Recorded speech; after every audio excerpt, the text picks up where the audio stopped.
everyone, welcome to Civil Light. मैं हूं Ankit Goyal and today we will start here a new subject that is strength of material. जैसा कि आपको पता है, strength of material एक बहुत ही महत्वपूर्ण सब्जेक्ट है आपके सिविल इंजीनियरिंग में, मैकेनिकल इंजीनियरिंग में। ठीक है, तो उन सब पॉइंट्स को ध्यान में रखते हुए हम इस सब्जेक्ट को स्टार्ट कर रहे हैं। तो आज के जो डे में हमारा टॉपिक रहेगा that will be properties of materials and axial stresses. This will be the detailed course in remembering the examination like engineering services, GATE, SSC, JEE and जो भी आपके UPPSC AE है आप कह सकते हो. This is all about the state PSCs, UPPSC, GPSC, आपका MPPSC हो गया, MPSC हो गया, CGPSC, UKPSC, आपकी जितने भी पब्लिक सर्विस कमीशन के एग्जाम है जो कि आपका सिविल इंजीनियरिंग से रिलेटेड है या मैकेनिकल इंजीनियरिंग से रिलेटेड है. ठीक है, जिसमें आपका स्ट्रेंथ ऑफ मटेरियल एक सब्जेक्ट है, उसको हम लोग यहाँ पर कंप्लीट करेंगे. ठीक है, इस कोर्स में आपका जो कंसर्न रहेगा, आपका जो फोकस रहेगा बेसिकली थ्योरी, डिटेल्ड डिटेल्ड वे में हम लोग कंप्लीट करेंगे. डिटेल्ड वे में ये सब्जेक्ट कंप्लीट करेंगे. थ्योरी को प्रॉपरली कवर किया जाएगा, न्यूमेरिकल्स को कवर किया जाएगा अच्छे ढंग से, और जो भी डिस्कशंस हैं exam oriented just like a GATE, engineering services, SSC, JE point of view से आपको पूरा का पूरा गाइडेंस मिलेगा. ठीक है, तो this is all about me here. I welcomes you on my YouTube learning platform that is Civilite. So here your mentor, that is I am Ankit Goyal, and I had done my master's with transportation engineering and GATE qualified 4 times and qualified these examinations, and I have also appeared for engineering services in interview, and I have 5 years of teaching experience into the GATE, AEJE और ESE domain में मैंने अच्छा खासा experience कमाया है. बाकी जो मेरा एक्सपीरियंस है that is also into the designing field, तो आपको मैं डिजाइनिंग फील्ड में काफी अच्छे से गाइड कर सकता हूँ. Okay, so this is all about me here. Now coming to the important thing that is आप इस चैनल को ज्वाइन कर लेंगे, दैट इज सिविलाइट, CIVILIED. आप इसको टेलीग्राम पर सर्च कराएंगे. टेलीग्राम पर आपको इस सब चैनल को ज्वाइन करने के बाद आपको यहाँ पर मेरी क्लासेस की पीडीएफ्स और क्लास नोट्स और जॉब नोटिफिकेशंस, जो कि आपके लिए बहुत जरूरी है, जॉब नोटिफिकेशन, और भी बहुत सारी चीजें जैसे क्विजेस हैं, रिलेटिव इंफॉर्मेशन है, सिविल इंजीनियरिंग की कॉन्सेप्ट डिस्कशन है, वो सारे के सारे आपके यहाँ पर मिलते रहते हैं. बाकी आप मुझे डायरेक्टली मैसेज कर सकते हो, अंकित गोयल सर, आप टेलीग्राम पर ही आप मुझे पाओगे अंकित गोयल सर टाइप करके. ठीक है, डायरेक्टली मैसेज करेंगे तो आपको मैं रिप्लाई कर दूंगा. ओके, ट्विटर पर आप मुझे फॉलो कर सकते हैं ER अंकित गोयल के नाम से, और इंस्टाग्राम पे सिविलाइट ऑफिशियल के नाम से आप इसको फॉलो कर सकते हैं. ठीक है, तो this channel is very very important for you guys. Okay, so coming to next one. चलिए हम लोग अपने सब्जेक्ट को शुरू करते हैं. ओके, तो आपका जो सब्जेक्ट है that is strength of material.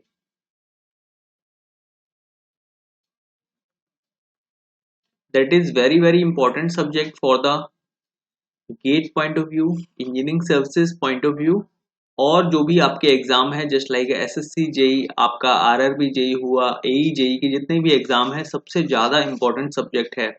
अगर मैं वेटेज की बात करूं तो गेट में अकेले इसका वेटेज जो है दैट इज 12 to 15 मार्क्स. ठीक है, गेट में अकेले इसका वेटेज है. इसके साथ साथ अगर मैं इंजीनियरिंग सर्विसेज में बात करूं तो सेम वेटेज है इसमें 12 to 15% का, 12% to 15% का. ओके, इसके बाद मैं बात करूं SSC जेई में. SSC जेई में कहीं कहीं किसी किसी स्टेट में जो डिप्लोमा होल्डर्स हैं उसको मैकेनिक्स ऑफ सॉलिड्स के नाम से जानते हैं, और कहीं कहीं इसको स्ट्रेंथ ऑफ मटेरियल के नाम से जानते हैं. तो ये दोनों चीजें एक ही हैं. बाकी इसका जो वेटेज है 8% to 10% है SSC जेई में. ठीक है, इसके अलावा मैं बात करूं तो that is state PSC. State पीएससीज में इसका जो वेटेज रहेगा आपका अप्रोक्सीमेटली 8 to 10% है, that is as well as जो भी आपका एसएससी जेई का वेटेज है। तो ये थी आपकी वेटेज की बात। ठीक है, वेटेज काफी इंपॉर्टेंट रोल प्ले करता है आपकी प्रिपरेशन में, क्योंकि आप जब प्रिपरेशन करते हो तो आप कुछ ऐसे सब्जेक्ट पाते हो अपनी प्रिपरेशन में जो कि काफी इंपॉर्टेंट है, उनको पढ़ना बहुत ही ज्यादा जरूरी है। जस्ट लाइक वो बैकबोन है एग्जाम क्लियर करने के लिए। ठीक है, तो सबसे पहले हम लोग क्या करते हैं, सिलेबस डिस्कस कर लेते हैं। और ये जो सिलेबस है, ये सिलेबस काफी इंपॉर्टेंट रहने वाला है, और इस सिलेबस में बताऊंगा कि आपके एग्जामिनेशन पॉइंट ऑफ व्यू से कौन कौन से टॉपिक्स ऐसे हैं जो बहुत ज्यादा इंपॉर्टेंट हैं। ठीक है, जैसे कि पहला टॉपिक है that is properties of soil.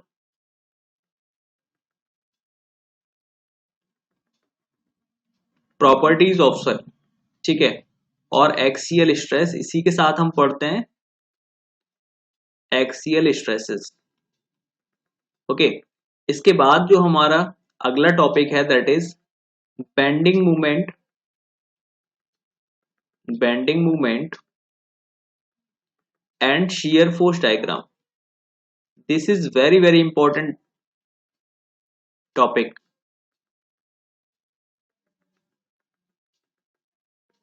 ठीक है, थर्ड जो आप टॉपिक स्टडी करोगे that is deflection of beam. This is very very important topic. जो स्टार्टिंग के मैं 5 टॉपिक बताऊंगा, that topic will be most important into the any kind of exam, just like ES and GATE. Okay, अब है आपका transformation of stress.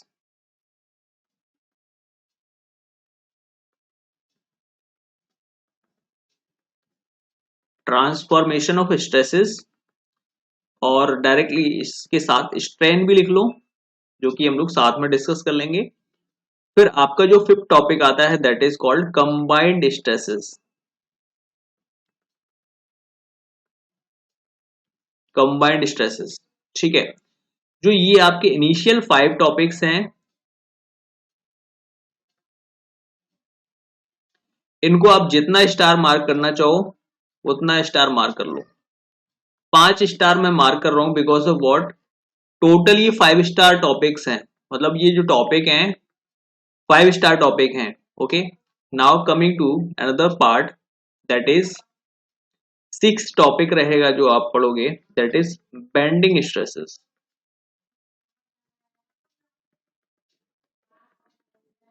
Bending stresses. 7th topic रहेगा आपका that is shear stress.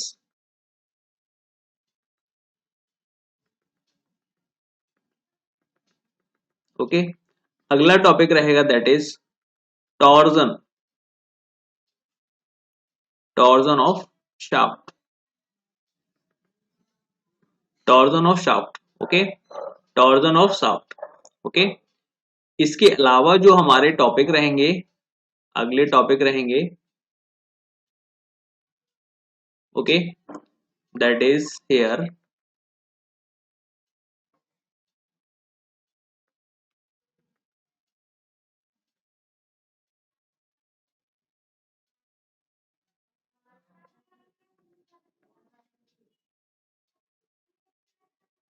that is here, let's write it over here, that is 9th topic, that is thick and thin cell। Okay, के बाद 10th topic पढ़ेंगे that is springs. 11th topic जो discuss करेंगे that is columns. 12th topic and the last topic of this subject is movement of inertia.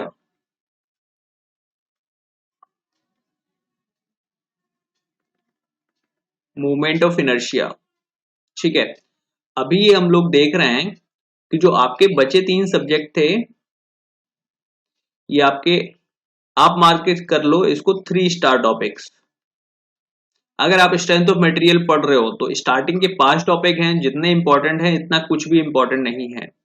ठीक है, बाकी आपके जो लास्ट के 4 टॉपिक्स हैं ये आप मार्क कर सकते हो that is for the objective point of view, जो भी आप एग्जाम देते हो उसमें ऑब्जेक्टिव में सबसे ज्यादा पूछे जाने वाले ये क्वेश्चंस हैं। ठीक है, ध्यान दे रहे हो? तो ये है आपका पूरा का पूरा तरीका, जो चीजें हम लोग डिस्कस करेंगे स्ट्रेंथ ऑफ मटेरियल्स में। ठीक है, स्ट्रेंथ ऑफ मटेरियल को हम लोग शॉर्ट फॉर्म में सोम के नाम से जानते हैं, को हम लोग डायरेक्टली सोम बोल देते हैं, SOM। और कहीं कहीं इसको मॉस बोलते हैं। This is also called as mechanics of solids. Okay, mechanics of solids. चलिए डिस्कस करते हैं आगे। तो दोस्तों अभी आप बात करो, आपने एक सब्जेक्ट पढ़ा होगा दैट इज कॉल्ड इंजीनियरिंग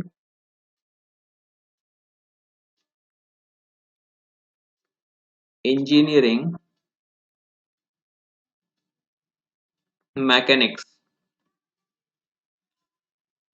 तो मैकेनिक, ये इंजीनियरिंग मैकेनिक्स है।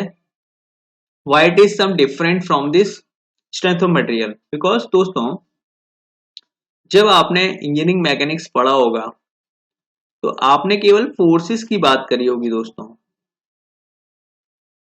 ठीक है, फोर्सेस की बात करी थी, जैसे आप फॉरवर्ड डायरेक्शन में फोर्स लगा रहे हो, ठीक है, आप बैकवर्ड डायरेक्शन में फोर्सेस की बात कर रहे हो, ठीक है, या आप किसी लैडर पे फोर्स की बात कर रहे हो, लैडर के ऊपर फोर्सेस की बात कर रहे हो, ठीक है, और चाहे वो आपका क्या हो, सिंपली सपोर्टेड बीम हो, मतलब बीम पर आप शियर फोर्स कैलकुलेट करने की बात कर रहे हो, ठीक है, तो डायरेक्टली और indirectly you are just applying the forces. ठीक है, ठीक है, जस्ट स्टडिंग द फोर्सेस, ठीक है, but not the effects of forces.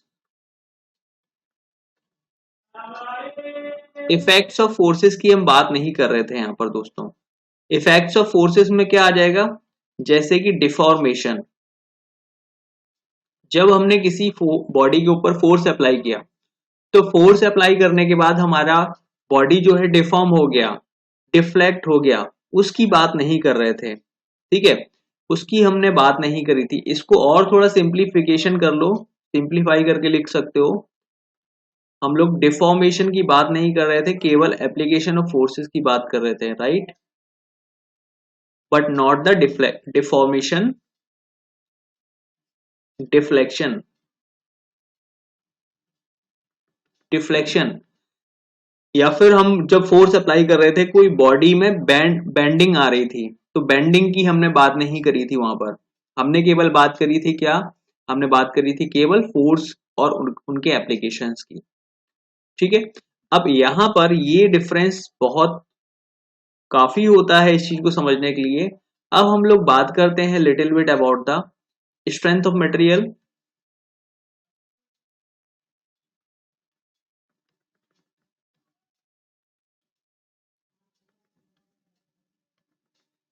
Strength of materials, ठीक है, ठीक है, हम लोग यहाँ पर फोर्सेस की भी बात करेंगे, फोर्सेस की भी बात करेंगे, डिफॉर्मेशन की भी बात करेंगे। ठीक है, और इसके अंदर जो चेंजेस आ रहे हैं, डिफॉर्मेशन मतलब इसके अंदर चेंजेस आ रहे हैं, जैसे स्ट्रेस, स्ट्रेन, ठीक है, स्ट्रेसेस एंड स्ट्रेन, जैसे टॉर्जन है, डिफ्लेक्शन है, और यू कैन से इसके अलावा जो कंबाइंड स्ट्रेसेस हैं, बेंडिंग स्ट्रेसेस हैं, ट्रांसफॉर्मेशन ऑफ स्ट्रेसेस है, ऐसी चीजें हम लोग स्ट्रेंथ ऑफ मटेरियल में डिस्कस करेंगे। ओके, तो this is a thing.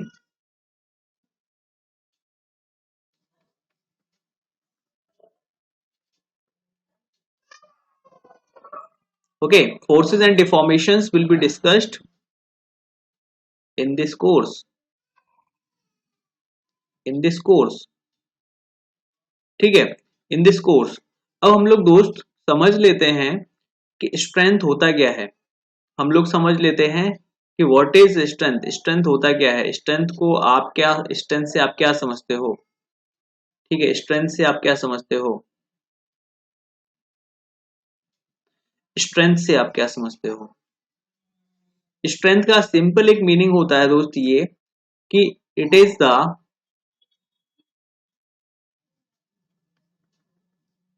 Property,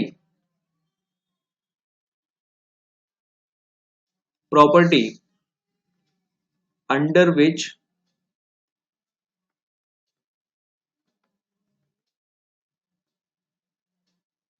under which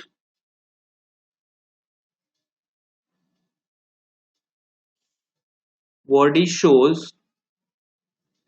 some resistance,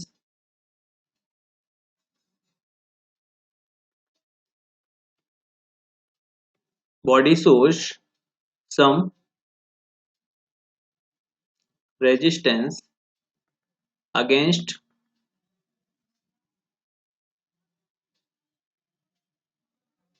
against failure after application of load।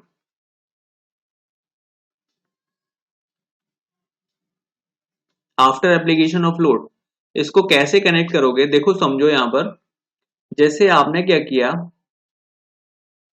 आपके पास ये कोई बॉडी है, ठीक है, suppose this is a body, ठीक है, इस बॉडी के ऊपर आपने जैसे ही लोड अप्लाई किया, जैसे ही ये लोड अप्लाई कर किया, ठीक है, this body must be collapsed, must be collapsed. अब ये बॉडी कोलैप्स हो जानी चाहिए। जैसे आप क्या करते हो दोस्तों, ब्रेड, जो आपने ब्रेड यूज किया है, ब्रेड खाते हो जो आपके ब्रेकफास्ट में यूज करते हो, ब्रेड को आप जैसे आप प्रेस करते हो तो बॉडी के अंदर क्या होता है, वो प्रेस हो जाती है, और अगर आप अप्लाई करो फोर्स को तो वो क्या हो जाता है, ब्रेक हो जाता है, ठीक है। अगर आप टोस्ट पकड़ो तो देर इज अ टोस्ट, ठीक है, मैं मान के चल रहा हूं देर इज अ टोस्ट। अब इस टोस्ट के ऊपर जब लोड अप्लाई करोगे एक लिमिट के बाद ये लोड ज्यादा हो जाएगा, तो ये जो टोस्ट है ये टोस्ट कैसा कर जाएगा, ब्रेक हो जाएगा, दो पार्ट्स में ब्रेक हो जाएगा। तो ऐसे ही क्या होता है, कनेक्ट करो आप, कनेक्ट करोगे दूसरे किसी मेटल को लेके चलो, जैसे मैंने कोई क्या ले लिया, एक मेटल पीस ले लिया, जैसे एक स्टील का पीस ले लिया, और स्टील के पीस के ऊपर आप क्या कर रहे हो, लोड अप्लाई कर रहे हो, क्या ये ब्रेक होगा, नहीं ब्रेक होगा। तो अलग अलग मटेरियल की अलग अलग स्ट्रेंथ्स होती हैं, जैसे कि वुडन मटेरियल की अलग स्ट्रेंथ है, आपके स्टील मटेरियल की अलग स्ट्रेंथ है, आपका टोस्ट था उसका मटेरियल अलग है, उसका अलग स्ट्रेंथ है, इसी तरह से आपके अलग अलग मटेरियल की अलग अलग स्ट्रेंथ है। तो जैसे ही आपने लोड लगाया तो बॉडी कोलैप्स हो जानी चाहिए, लेकिन कोलैप्स नहीं हो रही है। आपने क्या देखा, स्टील का जो मटेरियल है बॉडी कोलैप्स हो रही है क्या, नहीं। तो ये दोस्तों क्या है, ये रिप्रेजेंट कर रहा है कि बॉडी हैव सम रेजिस्टेंस, जो कि लोड को वो क्या कर रहा है, बियर कर रहा है, लोड को रजिस्ट कर रहा है। तो इस चीज को समझो, अन्यथा ये जो बॉडी है वो कैसी हो जानी चाहिए, कोलैप्स हो जानी चाहिए थी। बट बट दिस बॉडी,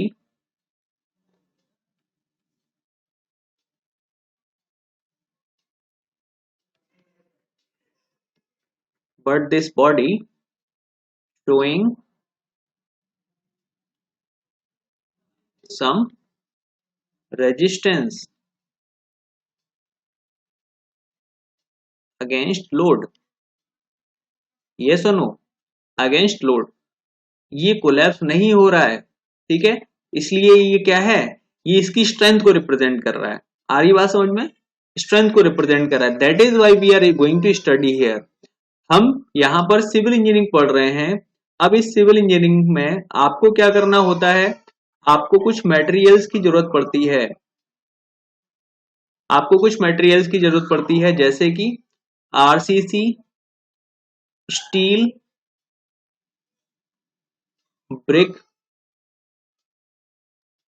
ठीक है, और आपको ये पूरा का पूरा स्ट्रक्चर खड़ा करने में, स्ट्रक्चर बनाने में ये सारी सारी चीजों की जरूरत पड़ती है। तो ये सारा का सारा जो इंतजामात है, ये जो मटेरियल है, ये आपके लिए काफी इंपॉर्टेंट रोल प्ले करता है। इसकी स्ट्रेंथ जो है, इसकी जो स्ट्रेंथ है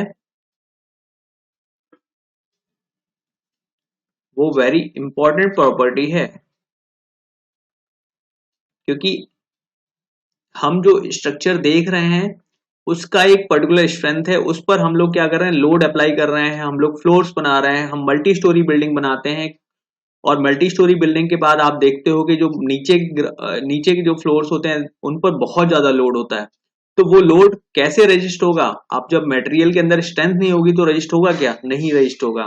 तो आरसीसी है, आपका स्टील है, ब्रिक है, ओके, इवन आपका जो सीमेंट एंड मोर्टार है, वो आपके मतलब आपके जो कंस्ट्रक्शन में इंपॉर्टेंट रोल प्ले करता है, उसकी एक स्ट्रेंथ का होना बहुत ही जरूरी है। ओके, तो इसलिए हम लोग यहाँ पर इस सब्जेक्ट को पढ़ रहे हैं।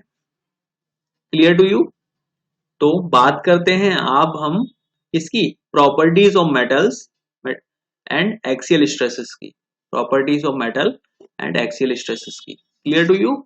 Let's start our topic.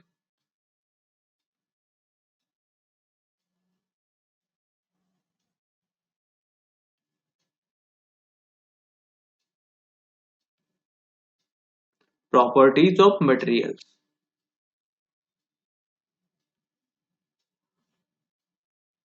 Properties of materials, right?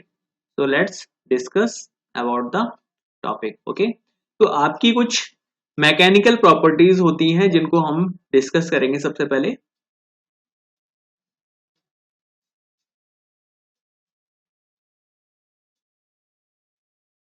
Some important mechanical properties. Some important mechanical properties, okay. इसमें जो पहला प्रॉपर्टी है दैट इज इलास्टिसिटी।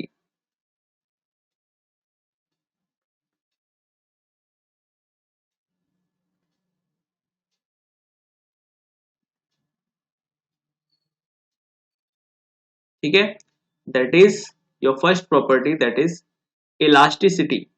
अब इलास्टिसिटी क्या होती है, इस चीज को समझो। Suppose that there is a रबड़, देर इज अ रबड़। अब इस रबड़ के पीस को हम लोग क्या करते हैं, बहुत ज्यादा खींचते हैं, इसको बहुत ही ज्यादा एलोंगेट करते हैं। एलोंगेशन बाद में आपको समझ में आएगा, इसको बहुत ज्यादा खींचते हैं। ये जो फोर्स है, that kind of force is tensile force. We are just applying the force in the outward direction, so that force will be called as tensile force. Okay, अब ये जो फोर्स है, टेंसाइल फोर्स, आप apply कर रहे हो इसके ऊपर, you are applying this force over the body, और आपने इस बॉडी को इस तरह से अरेंज किया है कि आप जो फोर्स लगा रहे हो दैट इज टेंसाइल। अब होगा क्या, जब आप फोर्स को अप्लाई करोगे तो after application of this load the body will be elongated. अगर इसके अंदर इलास्टिसिटी प्रेजेंट होगी तो body will be elongated, body will be elongated. तो आपका जो क्रॉस सेक्शन पहले क्या था, ये बाहर वाला क्रॉस सेक्शन था, ये रिड्यूस होकर के ये क्रॉस सेक्शन आपका जनरेट हो गया। ठीक है, ये क्रॉस सेक्शन आ गया आपका।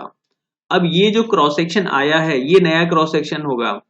अब आप कह रहे हो कि बॉडी कैसी इलास्टिक है, जैसे ही आपने टेंसाइल फोर्स को रिलीज किया, ये फोर्स जो आप हटा रहे थे वो क्या लगा रहे थे, वो फोर्स हटा दिया। जैसे ही आपने फोर्स को हटाया वो बॉडी अपनी इनिशियल कंडीशन में वापस आ गई। पहली कंडीशन ये थी, पहली कंडीशन ये थी आपकी, और ये आपकी सेकंड कंडीशन थी। तो बॉडी अपनी वापस फर्स्ट कंडीशन में आ गई, मतलब जितना एलोंगेशन हुआ था उसके अंदर जितना तनाव आया था वो वापस सेटल हो गया। तो ये कहलाएगा उसका प्रॉपर्टी, उस मटेरियल का प्रॉपर्टी कहलाएगा। ओके, तो इस प्रॉपर्टी को हम लोग डिफाइन करते हैं कैसे, that is it is the property bye virtue of which a material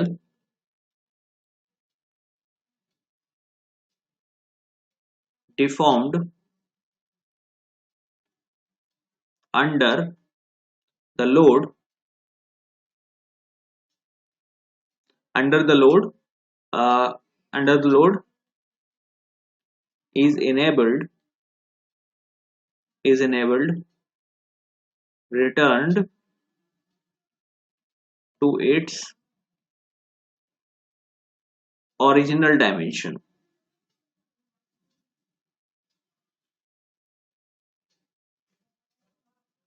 when load is removed okay. तो इलास्टिक कंडीशन ये हो गई, इलास्टिक कंडीशन, इलास्टिसिटी को हमने डिफाइन किया है। इसके बाद होता है आपका plasticity.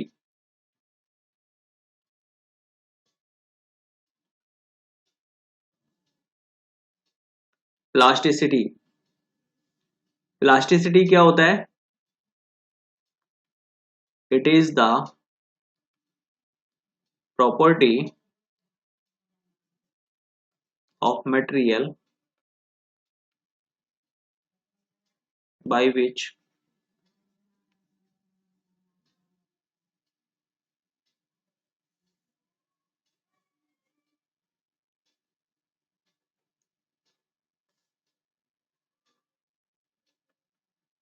property of material deformed under load deform under load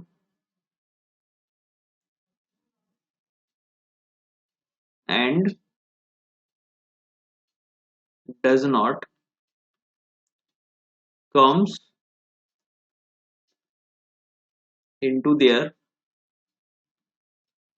original, or you can say past dimension।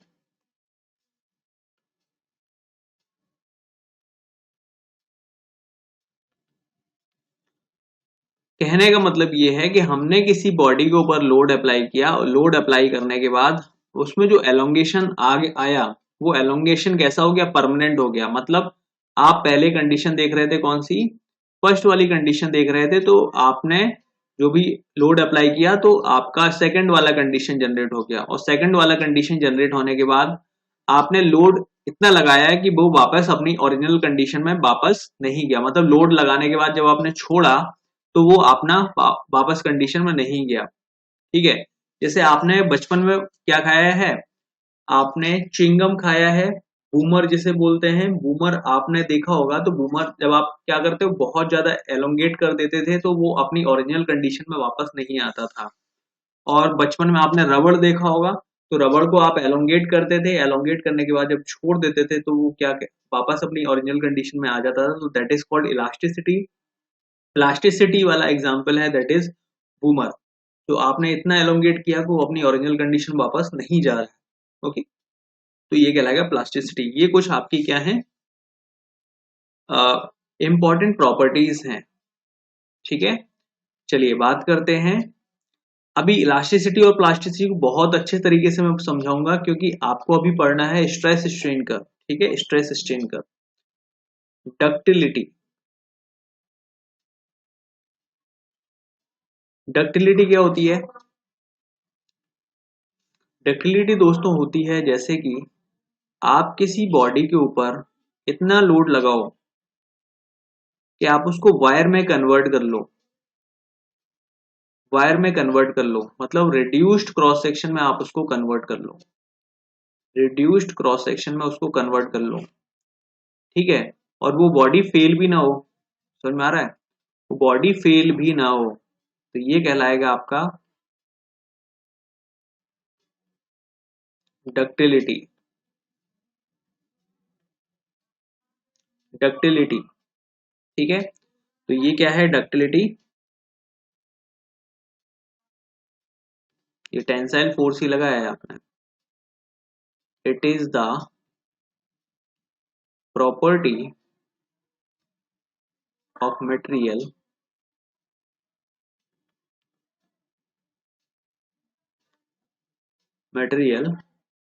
Bye virtue of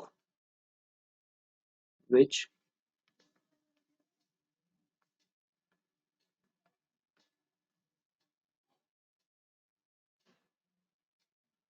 elongated longitudinally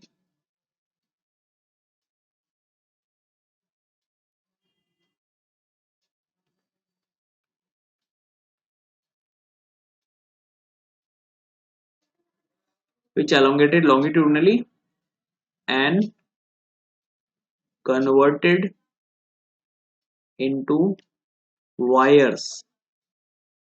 इसकी जगह आप लिख सकते हो reduced cross section, reduced cross section. ठीक है, रिड्यूस्ड क्रॉस सेक्शन में आपने कन्वर्ट किया इसको, तो ये कहलाएगी क्या, डक्टिलिटी कहलाएगी। इसमें फोर्स कैसा रहेगा, टेंसाइल फोर्स लगेगा। ठीक है, टेंसाइल फोर्स नहीं लगा तो ये प्रॉपर्टी अपनी शो ही नहीं करेगा, रिप्रेजेंट ही नहीं करेगा। इसकी कंडीशन ही यही है कि वो टेंसाइल फोर्स लगाएगा। इसके बाद आता है दैट इज कॉल्ड मैलिएबिलिटी। ठीक है, मैलिएबिलिटी।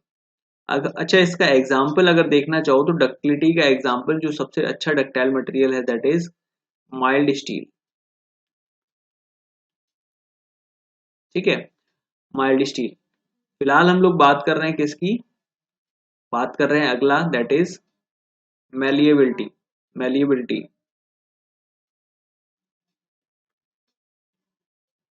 ये बेसिक डेफिनेशंस है जो कि आपको शायद पता ही होंगी। ठीक है, फिलहाल हम लोग बात कर रहे हैं मैलिएबिलिटी की। तो it is the property of material which can be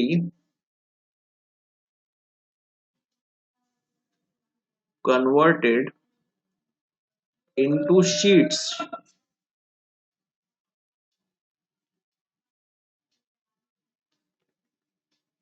after application of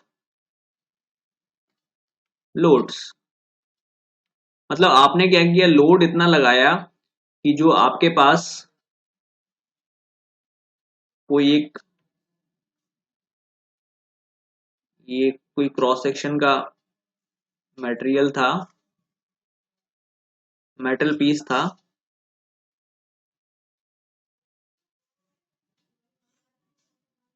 ठीक है, ये फाइनली कन्वर्ट हो गया किसमें, कुछ इस तरह की शीट्स में कन्वर्ट हो गया,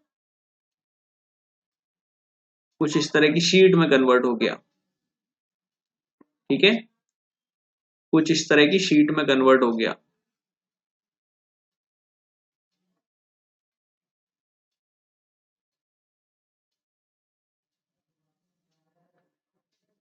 ये मेटल पीस है, ये एक मेटल पीस है तो शीट में कन्वर्ट हो गया। ओके, शीट में कन्वर्ट हो गया। Clear to you.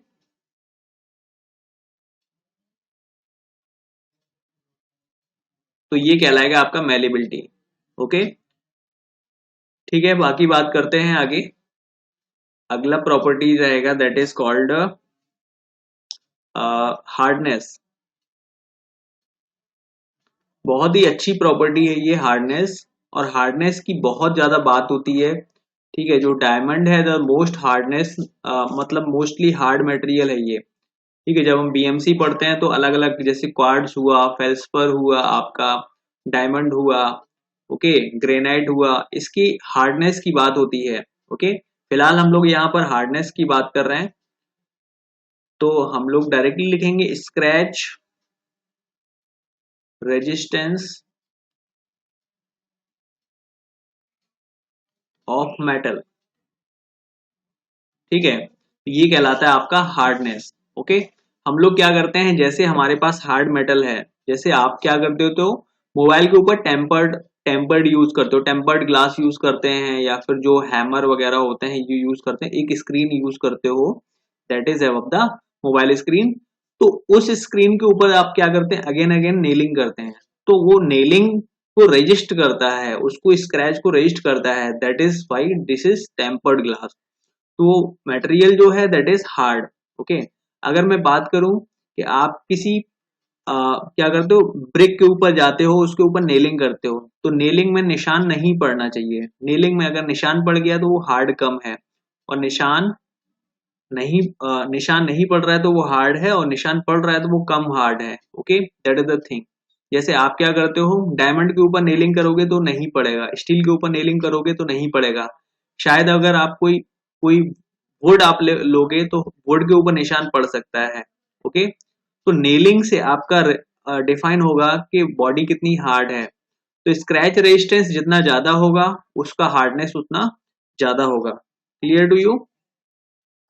अब इसके साथ साथ एक चीज आती है, that is called Brinell hardness number.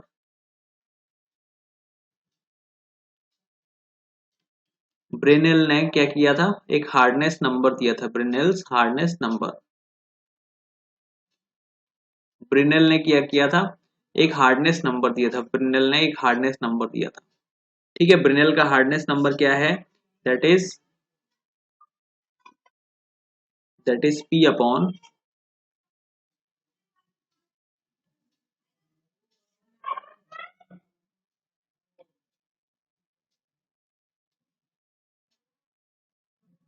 P upon pi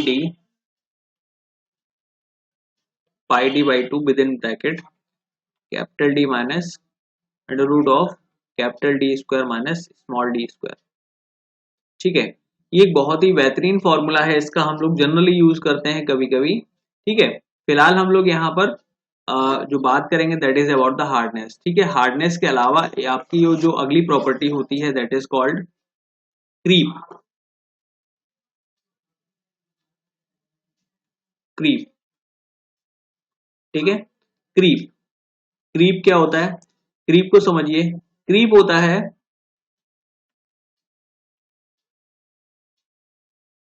creep is an नहीं लगाना चाहिए आप, permanent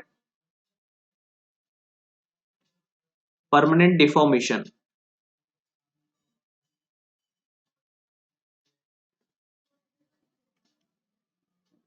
which is recorded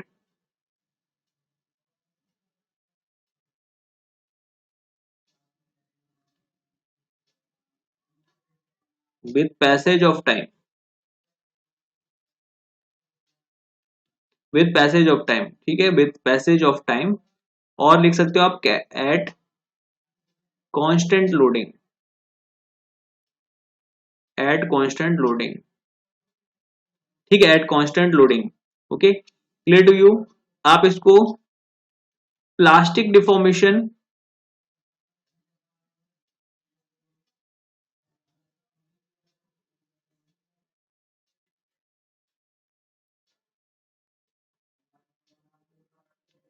it is a plastic deformation, इसको आप प्लास्टिक डिफॉर्मेशन भी बोल सकते हो। ठीक है, जैसे आपने क्या किया, बहुत लंबे समय तक क्या क्या होता है, लोड लगा रहता है। जैसे कि आपने विंडो देखी होंगी, विंडोज देखी होंगी, तो विंडोज जब आप, ये विंडोज की बात कर रहा हूं मैं, और ये इन विंडोज में क्या लगा होता है, ग्लास लगा होता है। इन विंडोज में लगा होता है ग्लास, कांच लगा होता है। तो इन ग्लास को आप जब 10 इयर्स के बाद देखोगे, तो ग्लास का जो शेप है वो कुछ इस तरह से हो जाता है। ग्लास का जो शेप है वो कुछ इस तरह से हो जाता है, कुछ इस तरह से हो जाता है। ग्लास कैसा है, हार्ड मटेरियल है, बट कुछ इस तरह से मटेरियल आपको फाइंड आउट होता है। क्यों? क्योंकि यहाँ पर क्या है, परमानेंट डिफॉर्मेशन हो रहा है। ये जो पार्टिकल्स हैं धीरे धीरे क्या होते हैं, अरेंज होते रहते हैं, अरेंज होते रहते हैं बॉटम डायरेक्शन में, ड्यू टू इट्स वेट। ये क्या कर जाते हैं, बॉटम में इसका क्या थिकनेस बढ़ जाता है, और टॉप पर इसका थिकनेस क्या हो जाता है, कम हो जाता है। ओके, तो ये चीज है। आगे आप देखोगे, जैसे क्या होता है, हमने छत पर, छत पर देखा होगा आपने, छत पर आपने जो कपड़े सुखाने का जो जो भी प्लेस होता है, उस पर आप कंटिन्यूअसली आप क्या करते हैं, लोड अप्लाई करते हैं। तो लोड अप्लाई होने के बाद ये डिफॉर्म हो जाएगा बॉडी, ये डिफॉर्म हो जाएगा, मतलब आपके लंबे समय तक लोड लगने की वजह से इसमें डिफॉर्मेशन आता है, जो भी मटेरियल है उस बॉडी में, ओके, तो दिस इज कॉल्ड, क्या कहलाएगा, क्रीप कहलाएगा। इसके अलावा आपका एक और है दैट इज कॉल्ड फटीग। ठीक है, फटीग एक और प्रॉपर्टी है that is called fatigue. Fatigue क्या होता है? फटीग एक बहुत ही बेहतरीन प्रॉपर्टी है। ठीक है, इट इज,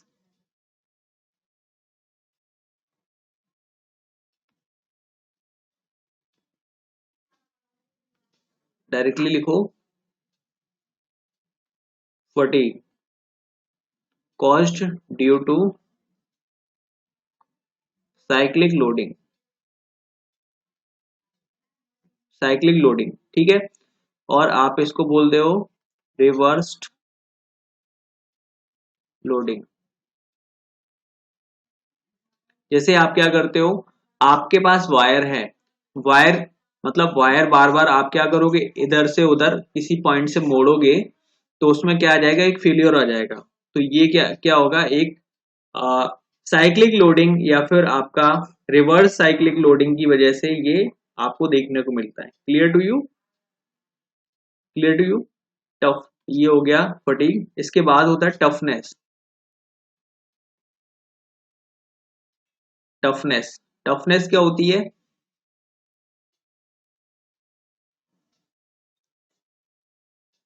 ठीक है, strain energy resistance of material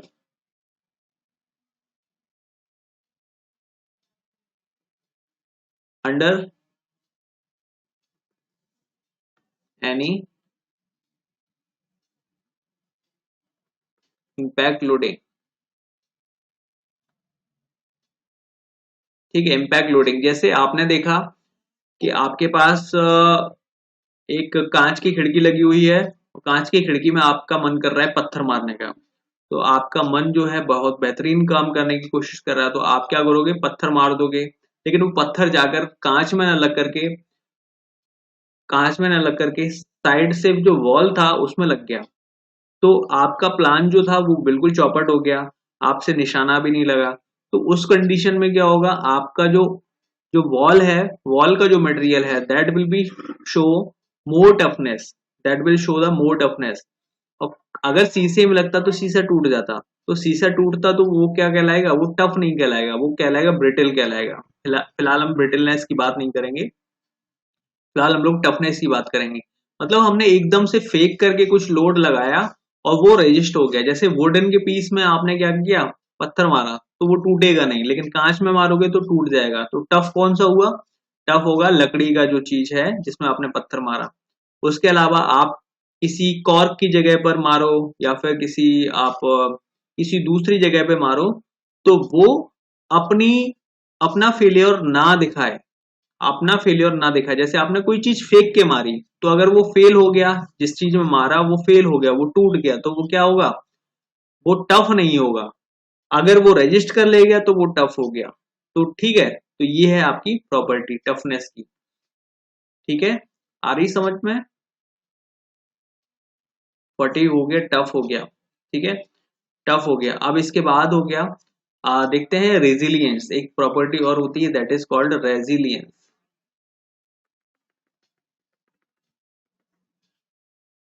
ठीक है, रेजिलियंस, रेजिलियंस क्या होता है? रेजिलियंस होता है, it is the total elastic strain energy, strain energy which can be stored, which can be stored in a given volume, given volume of a metal, of a metal। ठीक है, and can be excuse me, can be released, can be released after unloading, after unloading, ठीक है। After unloading, अगर मैं इसको diagram के through बताना चाहूं, बहुत ही अच्छे तरीके से इसको समझा सकता हूं, ठीक है। जैसे मान लेते हैं आपका ये है इलास्टिक लिमिट,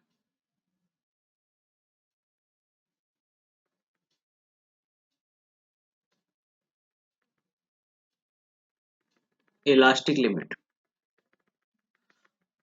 और ये है, ये जो आपका कर्व है that is stress strain curve.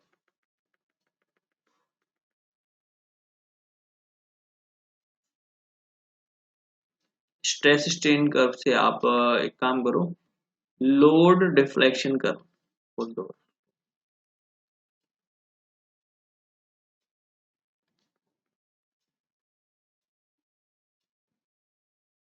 Load deflection. Load deflection curve में आप क्या कर रहे हो, ये वाला एरिया, तो मैं इसको डिफाइन कर रहा हूं,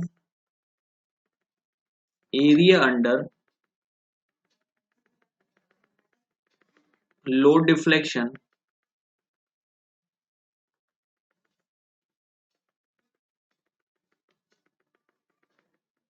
curve within elastic limit.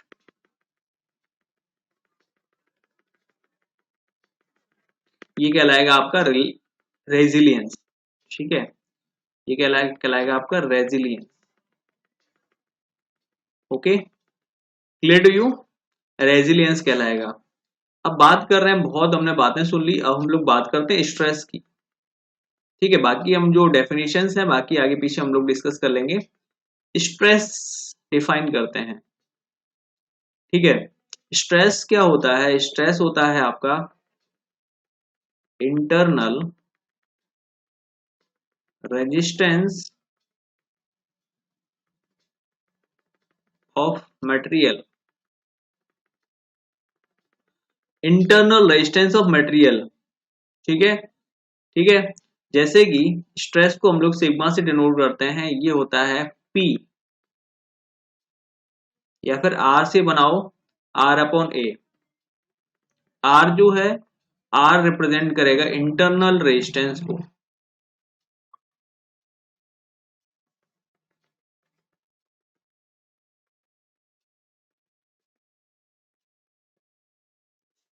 Internal resistance of material, material ही लिखें, ओके।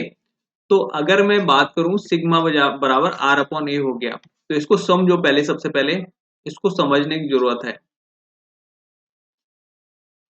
इसको समझने की जरूरत है ना। चलिए समझते हैं कुछ इस बेहतरीन तरीके से। ये कोई मैंने एक क्यूब ले लिया दोस्तों, तो इस क्यूब के ऊपर मैं क्या कर रहा हूं, कुछ कुछ लोड्स जो हैं वो अप्लाई कर रहा हूं। अब ये जो लोड है हमने अप्लाई कर दी, अब ये लोड जो अप्लाई करेंगे, लोड अप्लाई करने के बाद होगा क्या, ये लोड क्या करेंगे, इसके अंदर डिफॉर्मेशन पैदा करना चाहिए इन लोड्स के द्वारा, ठीक है। लेकिन होगा क्या, इन लोड्स के द्वारा डिफॉर्मेशन पैदा नहीं हो गया, डिफॉर्मेशन पैदा नहीं होगा। क्यों नहीं पैदा होगा, क्योंकि इस मटेरियल का, इस मेटल का या इस बॉडी का कुछ इंटरनल रेजिस्टेंस है जो कि इस लोड को रोकेगा। मतलब इसके अंदर जो लोड अप्लाई कर रहे हो तो लोड अप्लाई होगा, ठीक है। तो जैसे ही लोड अप्लाई हुआ, जैसे हम क्या कर रहे हैं, जैसे मान के चलो ये हमारा टैब है, टैबलेट है, इस टैबलेट के ऊपर हम क्या कर रहे हैं, लोड अप्लाई कर रहे हैं। अब लोड अप्लाई किया, लोड अप्लाई किया, ये यहां पर देख रहे हो, ये भी क्या है, ये क्या है, ये अगेंस्ट लोड काम कर रहा है। तो मटेरियल पे जैसे ही हमने लोड लगाया तो मटेरियल फेल हो जाना चाहिए था, तो मटेरियल फेल ना होकर के कुछ रेजिस्टेंस शो कर रहा है। मतलब यहां पर तो हमने लोड नहीं लगाया ना, यहां पर जैसे हम मैं लोड लगा रहा हूं तो मटेरियल कोलैप्स कर जाना चाहिए था, तो मटेरियल कोलैप्स तो हो नहीं रहा है। तो इसका मतलब क्या है, इस मटेरियल की कुछ इंटरनल प्रॉपर्टीज हैं जो कि इस लोड को रोक रही हैं, ठीक है। आ रही बात समझ में, इस लोड के अगेंस्ट ये कुछ इंटरनल लोड काम कर रहा है, रेजिस्टेंस काम कर रहा है, तो ये जो इंटरनल रेजिस्टेंस है जो ग्रीन से मैं शो कर रहा हूं दैट इज, व्हाइट से जो मैं शो कर रहा हूं दैट इज P, और जो ग्रीन से मैं शो कर रहा हूं अगेंस्ट दिस इज R। ठीक है, जिसमें मैं P बता रहा हूं that is external load over body, और जो R है that is internal resistance of the material. ठीक है, जैसे फिर से मैं बोल देता हूं, R जो है internal resistance against load, against load ही तो वर्क करेगा। तो ये बात आपको आई होप समझ में आई होगी। मेरी बात समझो, ध्यान से समझो। अगर आप ब्रेड के पीस को लेके चलते हो तो उसके अंदर रेजिस्टेंस नहीं होता है, रेजिस्टेंस नहीं होता है इसलिए वो क्या हो जाता है, दब जाता है। अगर मटेरियल कोई कैसा है, कोई हमने कोई मेटल पीस लिया, तो मेटल पीस के ऊपर जब आप लोड अप्लाई कर रहे हो तो लोड अप्लाई करने के बाद क्या होगा, वो मेटल मेटल जो है वो इतनी जल्दी कोलैप्स नहीं करेगा, वो टूटेगा नहीं। क्यों नहीं टूटेगा, because the material have the some resistance. और रेजिस्टेंस का मतलब क्या है कि उसके अंदर जो मेटल है वो क्या कर रहा है, अगेंस्ट द लोड काम कर रहा है। हाँ, ये हो सकता है कि जब आपका P जो हो जाए वो R से ज्यादा हो जाए। मतलब मेरा कहने का मतलब ये है कि अगर कोई भी बॉडी है और उसका रेजिस्टेंस कम है और आप क्या कर रहे हो, लोड बहुत ज्यादा अप्लाई कर देते हो, तो वो मेटल क्या कर जाती है, या मटेरियल क्या कर जाता है, टूट जाता है। तो ऐसी कंडीशन में क्या आज हो जाएगा, कोलैप्स की कंडीशन आ जाएगी, कोलैप्स की कंडीशन आ जाएगी। फिलहाल हम लोग अपने टॉपिक पर आते हैं दैट इज स्ट्रेस। स्ट्रेस का मतलब होता है internal resistance of the material. Okay, तो ये है आपका स्ट्रेस, कहने का मतलब। ठीक है, तो स्ट्रेसेस आपके दो तरह के होते हैं। आ, एक होता है आपका nominal stress. Nominal stress, nominal stress को हम लोग जनरली इंजीनियरिंग स्ट्रेस भी बोलते हैं, तो लिख लो इंजीनियरिंग स्ट्रेस। इंजीनियरिंग स्ट्रेस, इसको हम लोग बोलते हैं load upon original area, original area. ठीक है, इसके बाद अगला जो रहेगा, ये सेकेंड टाइप ऑफ स्ट्रेस है that is called actual stress.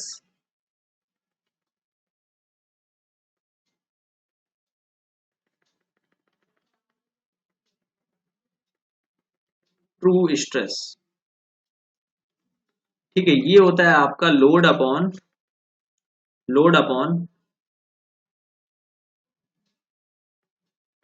Changed और द एक्चुअल एरिया, चेंज्ड और द एक्चुअल एरिया। देखिए होता क्या है, जैसे हम क्या कर रहे हैं, एक कोई बॉडी लेके चलते हैं,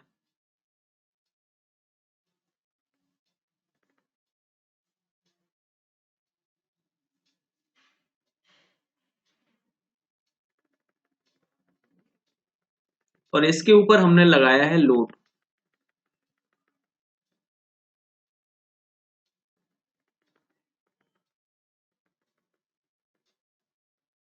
इसके ऊपर हमने लोड लगाया है। अब लोड आपका टेंसाइल भी हो सकता है और कंप्रेसिव भी हो सकता है। तो लोड जब आपने लगाया है तो लोड लगाने के बाद होगा क्या, ये लोड क्या, टेंसाइल लोड क्या करेगा, इसको एलोंगेट करने की कोशिश करेगा, एलोंगेट करने की कोशिश करेगा। अब ये जो दोस्त लोड आपने लगाया है ये एलोंगेट करके क्या कर देगा, क्रॉस सेक्शन को रिड्यूस कर देगा। अब ये जो क्रॉस सेक्शन जो है वो रिड्यूस हो गया, क्रॉस सेक्शन तो रिड्यूस हो गया। अब ये जो क्रॉस सेक्शन रिड्यूस हुआ है इसकी वजह से क्या होगा, इसके जो आपका जो इनिशियल एरिया था, इसका जो इनिशियल एरिया था, पहले एरिया ए था जिसको हम लोग ओरिजिनल एरिया बोल रहे थे। ठीक है, अब एरिया ये घट करके क्या हो जाएगा, ये एरिया घट करके कुछ बन गया that is a. A actual बोल देता हूं, एक्चुअल एरिया, मतलब इस कंडीशन में ये एरिया डिक्रीज हो गया। तो एरिया जब ये डिक्रीज हो गया है तो आपका पहले ए नॉट जो था, ए नॉट क्या होगा, ए एक्चुअल से क्या होगा, ज्यादा होगा, यस और नो। तो एक्चुअल जब स्ट्रेसेस आपको काउंट करनी होंगी तो at instant after application of load जो भी आपका एरिया होगा वो आप अकाउंट फॉर करोगे। लेकिन अगर मैं बात करूं किसकी, आपकी बात करूं नॉमिनल स्ट्रेस की या इंजीनियरिंग स्ट्रेस की, तो इंजीनियरिंग स्ट्रेस में ऐसा नहीं है। इंजीनियरिंग स्ट्रेस में क्या करोगे, लोड अपॉन आपका जो इनिशियल वाला एरिया था ए नॉट उसी को अप्लाई करोगे, ठीक है। तो ये इसमें क्या है, ये डिफरेंशिएशन है, डिफरेंट चीज है एज कंपेयर टू एक्चुअल और द इंजीनियरिंग स्ट्रेस, ओके। तो ये था आपका कॉन्सेप्ट ऑफ द स्ट्रेस। अभी हम लोग पढ़ेंगे stress strain curve, okay, stress strain curve. तो उसके पहले हम लोग डिस्कस कर लेते हैं, दैट इज स्ट्रेन। स्ट्रेन भी डिस्कस कर लेते हैं। स्ट्रेन, स्ट्रेन को समझते हैं। स्ट्रेन क्या है, जैसे हमने क्या किया, कोई एक बॉडी लिया, इस बॉडी की बात करूं मैं अगर, तो इसके ऊपर आप लगा रहे हो कोई एक टेंसाइल फोर्स, टेंसाइल फोर्स आप अप्लाई कर रहे हो। लेकिन जब आपने टेंसाइल लोड अप्लाई कर दिया तो टेंसाइल लोड अप्लाई करने के बाद इस बॉडी की डायमेंशन में कुछ चेंजेस आ गए, बॉडी की डायमेंशन में कुछ चेंजेस आ गए।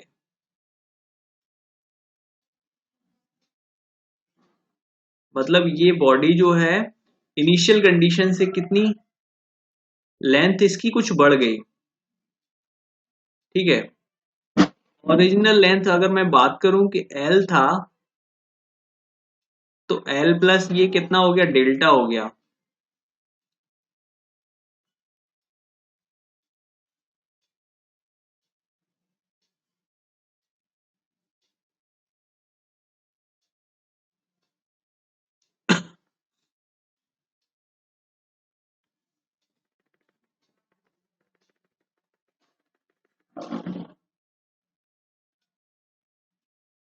ओरिजिनल लेंथ ये एल था। जब आपने टेंसाइल लोड लगाया, टेंसाइल लोड जब आपने अप्लाई कर दिया तो उसके बाद आपने पाया कि डेल्टा जो एलोंगेशन है वो इसके अंदर आ गई। क्यों आ गई, क्योंकि इसके अंदर क्या है, डक्टिलिटी है और यू कैन से इलास्टिसिटी है, ओके। तो अब ये एल प्लस डेल्टा बन गया, इसकी जो लेंथ है वो कितनी हो गई, डेल्टा प्लस एल। तो आप यहां पर कहोगे कि यहां पर चेंज क्या हुआ, डेल्टा चेंज आया। तो स्ट्रेन को हम लोग रिप्रेजेंट करते हैं एप्सिलॉन से, एप्सिलॉन से रिप्रेजेंट करते हैं। तो स्ट्रेन क्या हो जाएगा, डेल्टा अपॉन एल हो जाता है, डेल्टा अपॉन एल हो जाता है। इसकी डेफिनेशन है, इसकी डेफिनेशन है, मैं यहीं पर लिख देता हूं, वेट।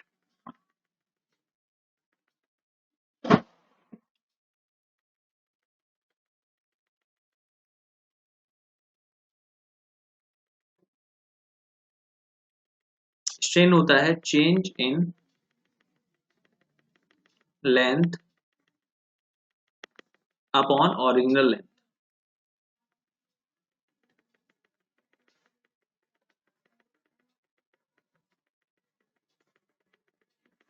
ये आपका स्ट्रेन का डेफिनेशन है। क्लियर टू यू दोस्तों? आज की क्लास में इतना ही। आगे की क्लास में हम लोग स्ट्रेस स्ट्रेन कर्व देखेंगे, ओके।